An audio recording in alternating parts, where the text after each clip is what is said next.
What's up, guys? Amazing Menace here. So, I wanted to kind of address the elephant in the room about Modern Warfare 2. Honestly, this game came out just about a week ago, more or less. And there is already a lot of things that I'm noticing wrong. Before I get started today, I just wanted to remind y'all, I am giving away a copy of Modern Warfare 2. You can check the link in the description. It'll take you to my Instagram post, and this post will tell you exactly what you need to do to get signed up and have a chance to win. But with that said, I'm just going to kind of go over some of the things, good and bad, that I've noticed in the week that I've played Modern Warfare 2. So yeah, with that said, I hope you enjoy the video, and let's do this. Amazing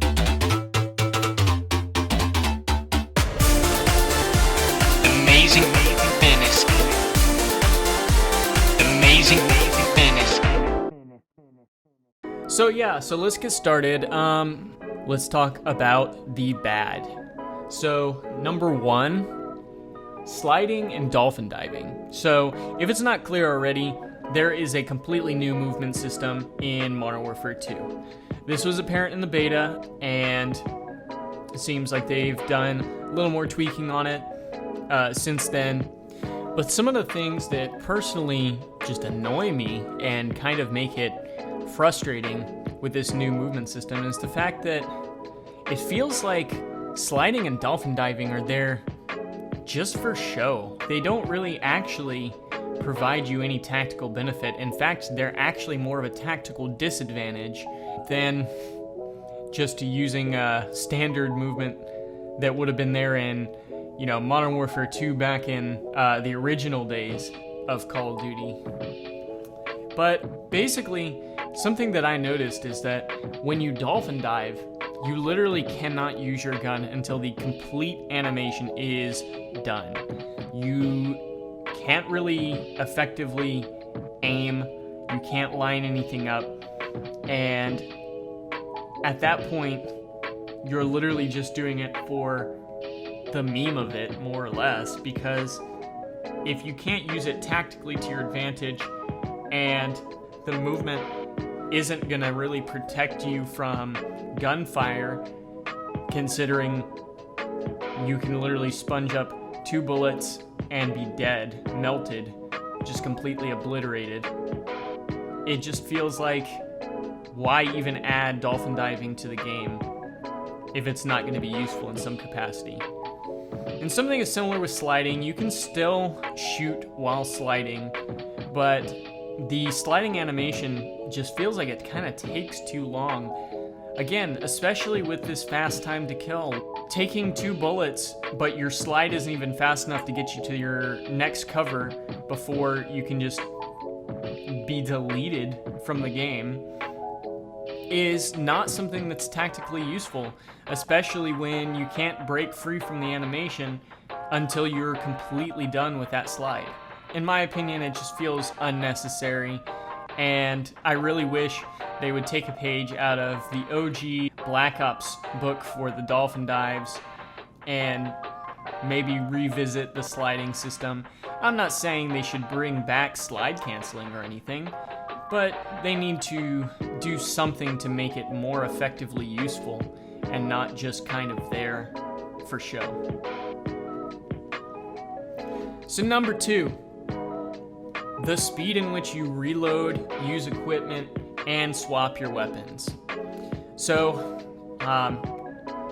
as you know, there is a perk called Fast Hands, and that is supposed to up the speed of all of these actions.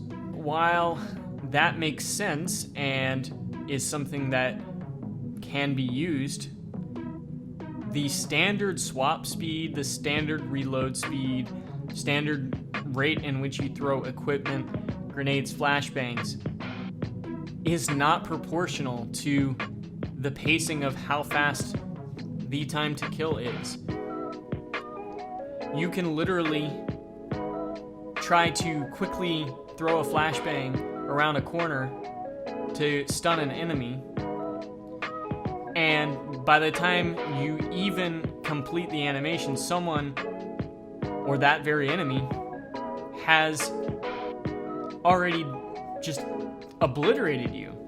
There's definitely tactical uses for these equipment pieces, and you can definitely use it to your advantage. However, if you're anywhere in the line of sight of an enemy, you're not going to be effectively using these things, and you're definitely not going to be quickly swapping to your secondary to finish off an enemy, because by the time you swap weapons, you're already gone. And I think that is something that clearly this fast time to kill is affecting the overall balance of the game with everything else that they, I guess, planned to fit into a slower time to kill. Because to me, it seems like everything with the exception of literally firing your weapon is paced slower than you could functionally perform any of these other actions.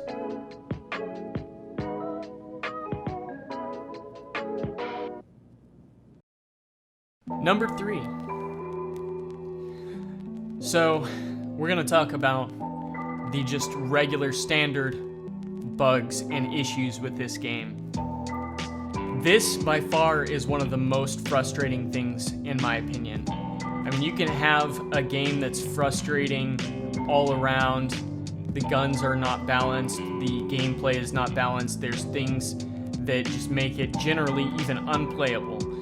But the user interface and the load times and just in general logging into the game, trying to play it, is almost non-functional.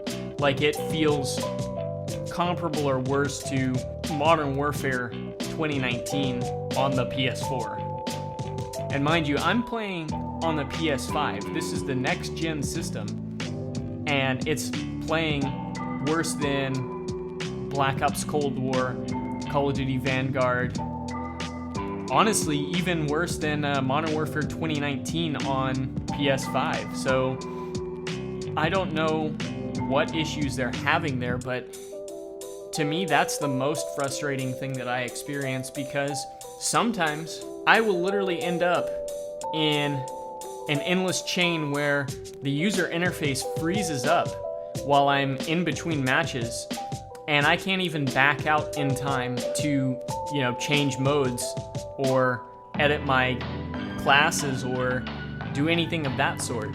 So I'm just stuck in this endless loop of loading into games that I didn't intend to play, and it feels like you're stuck in an endless traffic line where the exit is blocked off. But things like that, they just make it harder to want to even initiate getting onto the game and playing. And when you do play, it's either, you play 1 or 2 games and just close the match, or you have to deal with the fact that you're going to be playing probably 4 or 5 because it loads too quickly into another match while your interface is just stuck there frozen. As well, there's a lot of times where certain things just do not function correctly. For example, create a class will oftentimes jump to different classes, edit the wrong class when I'm within a different class, show the wrong guns, sometimes even kick me out of the entire game back to the entry screen when I try to even open create a class, fail loading into a game when I'm trying to use create a class, just an innumerable amount of bugs, just uncomfortably frustrating bugs. Number 4, the maps in this game.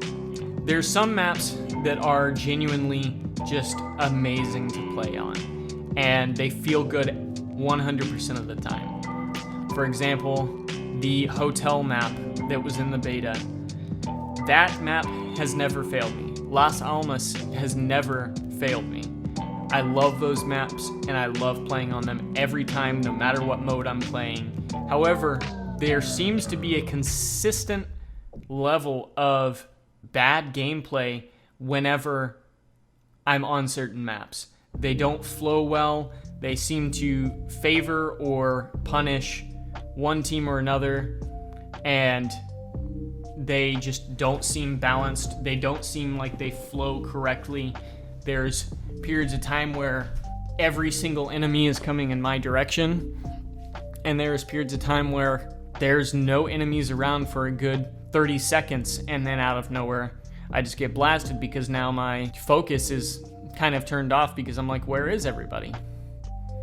As well, with the border map where you're on that long highway full of cars, there is no way that I should be having to run for 45 seconds to a minute just to get back in the action each time I die. The flow on that is either lightning pace or snail's pace, and then it's just a quick reset as soon as you get overwhelmed because everybody's congested down into one area. There are definitely some maps that feel better than others, but there are definitely some that every single time I load into it, I'm just like, oh god, I just want to leave this match. But then again, with the errors that come along with trying to load into a match or even trying to play the game in general, it's a toss-up whether I want to go through the entire process of logging back in again or going through the frozen screen when I decide to exit a match, or just tough it out in a map that just generally, in my opinion, isn't fun at all. Number 5, the new gun system. I'm now level 55. I've played, obviously for about a week, we'll call it. And I'm up to the maximum level that I physically can be. But yet, more than half of my guns are still not unlocked. This system, where certain guns are locked behind leveling up other guns, it just creates a bad experience, especially when you have to play with certain guns that just don't do well against the standard set of weapons that everybody's going to be using. By now, everybody's figured out the guns that either spray the best or one-tap the best, and they've gotten into the flow of it, and no one's really using any of the other weapons. So if I want to grind for camos, or if I want to unlock all of the guns, I have to play with guns that just generally are not fun to play with and just get completely torn down when going up against something like, say, the M4. And the thing about that is that it just forces you to have kind of a negative experience because you're forced to play with these guns that you really don't want to, just to kind of unlock and go through everything. I mean, it's obvious if you're trying to grind for camos, you're gonna have to play with every gun eventually. But kind of locking off more than half of the experience behind guns that you don't want to use to level up more than half of the way, or most of the way. So it just feels frustrating, and it feels like you're being blocked behind a wall of some sort. So now I've kind of ripped on Modern Warfare 2 for a while, talked about all the things that I have gripes about. So let's turn this to a better note. Let's talk about the good within Modern Warfare 2. So number 1, the Camo Challenge System. To me, and I've played now Modern Warfare 2019, I've played Cold War, and I've played Vanguard. This feels like one of the most attainable Camo Challenge systems that has been around in the latest Call of Duty games. And what I mean by that is, while you have to deal with the new gun unlock system, and while you have to deal with some of the things that slow you down within this game, you're only having to get 4 camos, 4 challenges before you can unlock gold.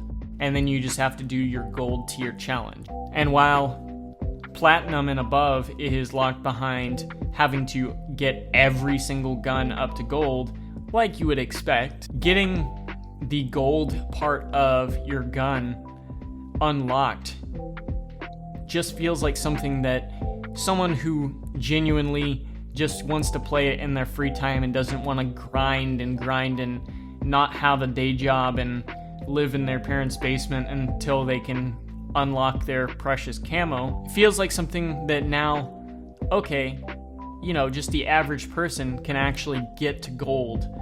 And if you really work for it, you can probably get to platinum. And then once you're to platinum, you can really get upwards from there. So the camo system feels like it is tuned to those who just want to casually play and enjoy their free time while playing a Call of Duty game. Number 2, field upgrades. While some of these are just ported over from Modern Warfare 2019, some of the same things that we've already seen, we know and love, there are definitely some new ones in there, and there's quite a large variety to choose from. And in my opinion, field upgrades are just yet another enjoyable aspect of the new installations of Call of Duty, the latest batch that we've seen. Field upgrades are something that you should feel excited to get in the middle of a match, something that should be able to help you, something that should be able to do something rewarding.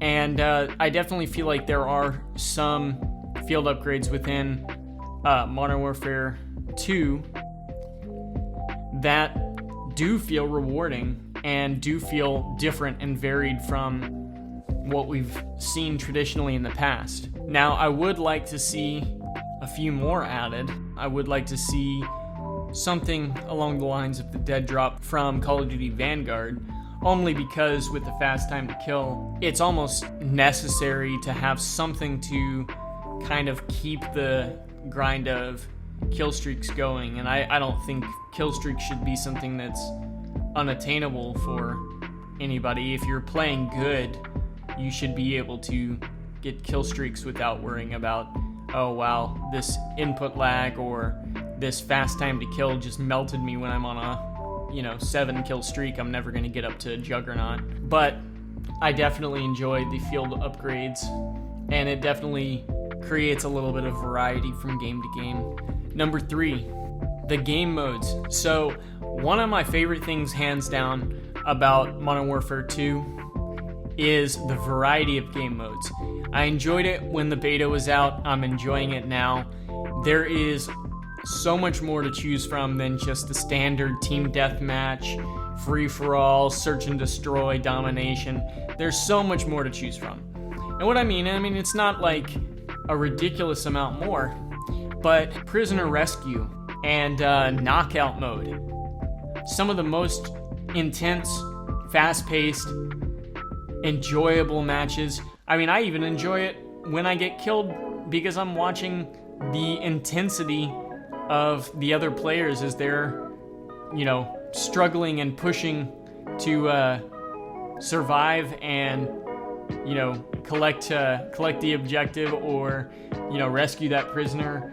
It's like search and destroy, but without the standard defuse the bomb, plant the bomb gimmick that's been going on now for how many iterations of Call of Duty. As well, there's invasion mode and ground war. Now, I'm pretty sure ground war existed back in Modern Warfare 2019, but at the same time, it is back and it is good to see it. And invasion mode, this new mode, where there's both real players and AI, and you have to more or less do a large-scale team deathmatch to win and get the most points and fight to victory. It's a great mode just for grinding levels, and it's a great mode just for some longer, slower-paced fun that you can enjoy and just kind of kick back and play for a good 20 minutes rather than just 6 to 8 in a fast-paced mode, 6v6. So with that said, there's a lot of modes to choose from. There's even a third-person playlist. You can play some of the 6v6 modes in third person, which brings a whole new dynamic to it. While I'm sure it's not going to be the main attraction of Call of Duty Modern Warfare 2, it's definitely just yet another step in keeping the player base satisfied and not getting burnt out on the same old modes. Number 4, the new perk system. So this might be an unpopular opinion, but I genuinely like the new perk system. I enjoy how it really pushes you to not rely on those higher tier perks, but just your first 2 perks in the first little bit of the match. It kind of gives you a warm-up period and gives you a little bit more of an intense period to go up against your enemies when they're not all kitted up with their perks that are going to give them a pretty big advantage or give them the upper hand. So it really changes things up, and as well, it gives you 4 perks in the end rather than the standard 3, which allows you to play with some of the perks that you find more important on the lower end up front, but also give you that chance to get even stronger as the match progresses. It's kind of a rewarding system, which I enjoy. So lastly, before we end off the video, I'm just going to talk about, the big question. Is Modern Warfare 2 worth it? In my opinion, the Call of Duty developers need to immediately start working on the update to fix some of these major issues. They need to work on the pacing, they need to work on the balancing. It doesn't necessarily need to change everything that they've worked on over this past, however many years that they've been working on Modern Warfare 2. But they definitely need to get in there and fix the notable issues that make it just frustrating to play. However, this game is $70 right off the shelf, and in my opinion, it just feels like a beta. It feels just like the beta did it. I don't feel like they did a whole lot to update the game since they let us play the beta for pre-ordering it. And to be honest with you, I'm a little bit disappointed. I will say, the game is still new. It's only been out for about a week now. And since it's so new, a lot of these issues are pretty well forgiven. For now. However, I'm only a week into the game, and I'm already looking back at Black Ops Cold War and Call of Duty Vanguard, and honestly wishing I was playing that instead of this. It's sad to say because this is a totally new game, and I'd be inclined to just play it until my eyeballs give out and my head is pounding just from watching the screen so long, but it's just not something right now that is worthy of showing that much attention to because it's just not finished. It feels not finished. It feels like they stopped right at 80% and then said, okay, we'll call it there and just let it go and we'll see if it passes. But when I pay $70 for a new Call of Duty game, I want it to be a complete game. I want it to not have issues where I feel like I can't load into the game properly, or I feel like I'm only able to use certain guns because the rest are just so underpowered compared to the main weapons that it's just almost not even worth experimenting with other guns at all. I want to play a game that genuinely feels addictive and genuinely feels complete and feels like I can load up into any match with the appropriate class for the size of the map, and I can have an equal chance of clapping the enemy versus them clapping me. Not just, oh, well, this is just going to be a low kill match for me just because I'm going to use this gun and I want to level it up. But in my opinion, this game is still worth playing. I'm just hoping for an update soon.